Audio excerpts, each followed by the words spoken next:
வணக்கம் வியூவர்ஸ், நான் செந்தில். இது டெக் பால் எஃப் தமிழ். இந்த வீடியோவில் Realme Buds2 இயர்ஃபோனோட லாங் டேர்ம் ரிவ்யூ பற்றி தான் நம்ம பார்க்க போகிறோம். நான் இந்த ஹெட்செட்டை 8 மாதமாக யூஸ் பண்ணுறேன். ஸோ இதில் என்ன ஃபியூச்சர்ஸ் கொடுத்துருக்காங்க, நல்லா இருக்கா இல்லையா, ₹600 இது ஒர்த்தா அப்படிங்கிறத இத்தனை நாள் நான் யூஸ் பண்ணதை வச்சு உங்களுக்கு சொல்ல போகிறேன். ஸோ வாங்க ஆரம்பிக்கலாம்.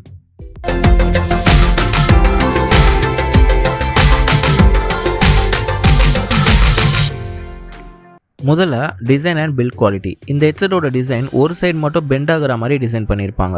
ஸோ நம்ம காதில் போடும்போது பர்ஃபெக்டாக ஃபிட் ஆகும். இது ரொம்பவே லைட் வெயிட்டாகவும் கம்ஃபர்டபுளாகவும் இருக்கும். ஸோ நமக்கு ரொம்ப நேரம் யூஸ் பண்ணாலும் நமக்கு எந்த வெயிட்டும் ஃபீல் ஆகாது அண்ட் எந்த விதமான எரிச்சலும் இருக்காது. இயர்ஃபோனை எடுத்து காதில் பர்ஃபெக்டாக வச்சதுமே நமக்கு பேக்ரவுண்ட் நாய்ஸ் கம்மியாயிடுது. பாக்ஸ்லையும் நீங்கள் உங்கள் காது சைஸ்க்கு ஏற்ற மாதிரி ஃபிட் பண்ணுறதுக்கு நல்லாவே குவாலிட்டியான எக்ஸ்ட்ரா இயர்பட்ஸ் கொடுத்துருக்காங்க. இந்த இயர்ஃபோன் மேக்னெட்டிக் சப்போர்ட்டோடு வருது. ஸோ இது மூலயமா இயர்ஃபோன் சிக் ஆகிற வாய்ப்பும் கம்மியாகுது. இதில் மைக் சப்போர்ட்டும் அண்ட் வால்யூம் கண்ட்ரோல் பண்ணுற பட்டன்ஸும் கொடுத்துருக்காங்க. பட்டன்ஸ் ரொம்பவே கிளிக்கியாக ஃபீல் ஆகுது. அண்ட் இதில் பிரைடட் கேபிள் யூஸ் பண்ணியிருக்காங்க. இது ரொம்பவே ஸ்ட்ராங்காக இருக்குது. இப்போ நீங்கள் பாருங்கள், இது மாதிரி தான் நான் 8 months யூஸ் பண்ணுறேன். ஸோ கேபிள் நல்லாவே ஒரு ஸ்ட்ராங்கான கேபிள் கொடுத்துருக்காங்கன்னே சொல்லலாம். அண்ட் இந்த கேபிளோட ஒரு ஸ்ட்ராப்பும் கொடுக்குறாங்க. அது நம்ம கேபிளை எந்த சிக்கும் ஆகாமல் அழகாக மடித்து வச்சுக்கிற மாதிரி யூஸ் ஆகுது. அடுத்து ஸ்பெசிஃபிகேஷன் அண்ட் ஆடியோ குவாலிட்டி பற்றி பார்க்கலாம். இதில் 11.2 mm பேஸ் பூஸ்ட் டிரைவர் 2 லேயரில் கொடுத்துருக்காங்க. அதோட ஜப்பான் டைகோகோ வாய்ஸ் டெக்னாலஜியும் யூஸ் பண்ணியிருக்காங்க. இதில் கால் குவாலிட்டிலாம் ரொம்பவே நல்லா இருக்குது. அண்ட் மைக்லையும் எந்த குறையும் இல்லை. மைக்கு கிட்ட தான் வச்சு பேசணுன்னு எந்த அவசியமும் இல்லை. கேஷுவலாக பேசும்போதே நல்லா கேட்குது. கால் குவாலிட்டிலையும் எந்த நெகட்டிவ்ஸும் இல்லை. அடுத்து இந்த மைக்கில் ஒரு சூப்பரான ஃபீச்சர் கொடுத்துருக்காங்க. இப்போ நீங்கள் பைக்கில் போகும்போது ஹெட்செட்டில் கால் பண்ணி பேசுகிறீங்கன்னா பின்னாடி வர வெஹிக்கல் சவுண்ட் அந்த எல்லாமே தனியாக கேட்குற மாதிரி உங்கள் சேஃப்டிக்கும் ஒரு ஆப்ஷன் கொடுத்துருக்காங்க.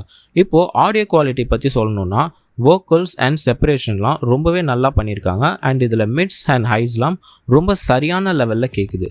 ஃபுல் சவுண்ட் வச்சு கேட்கும்போது கூட எந்த டிஸ்ட்ராக்ஷனும் இல்லை.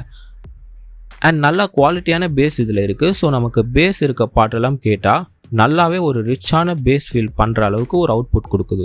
உங்களுக்கு பேஸ் பிடிக்குன்னா இந்த ஹெட்செட்டை தாராளமாக வாங்கலாம். அண்ட் கேமிங் சவுண்ட் குவாலிட்டி பற்றி சொல்லணுன்னா ரொம்பவே சூப்பராக இருக்குன்னே சொல்லலாம். கேமில் வர சின்ன சின்ன சவுண்ட் கூட ரொம்பவே டீட்டெயில்டாக கேட்குது. நீங்கள் அதிகமாக ஷூட்டிங் கேம்ஸ்லாம் விளையாடுறீங்கன்னா இது ஒரு சூப்பரான இயர்ஃபோன்னே சொல்லலாம். ஸோ ஃபைனல் வேர்டிக்ட் என்னென்னா, நான் இந்த இயர்ஃபோனை 8 மாதமாக யூஸ் பண்ணுறேன். இது மட்டும் இல்லாமல் இந்த ரேஞ்சில் இருக்க சில இயர்ஃபோன்ஸும் யூஸ் பண்ணி பார்த்துருக்கேன். ஆனால் Realme Buds2 கொஞ்சம் ஒர்த்தான ஆப்ஷன் தான் தோணுது.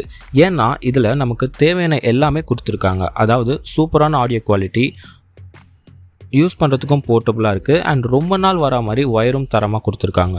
ஸோ நீங்கள் ₹600 கீழே ஒரு நல்ல ஹெட்செட் வாங்கணும்னு எதிர்பார்க்குறீங்கன்னா இதை நீங்கள் கண்டிப்பாக கன்சிடர் பண்ணலாம். நான் இப்போ யூஸ் பண்ணுற வரைக்கும் எந்த ப்ராப்ளமும் நான் ஃபேஸ் பண்ணலை. ஸோ நீங்கள் தாராளமாக வாங்கலாம். ரொம்பவே தரமாகவே இருக்குது. ஸோ இந்த வீடியோ அவ்வளோதான். உங்களுக்கு யூஸ்ஃபுல்லாக இருக்கும்னு நம்புகிறேன். பிடிச்சா லைக் அண்ட் சப்ஸ்கிரைப் பண்ணுங்கள். நெக்ஸ்ட் வீடியோவில் பார்க்கலாம்.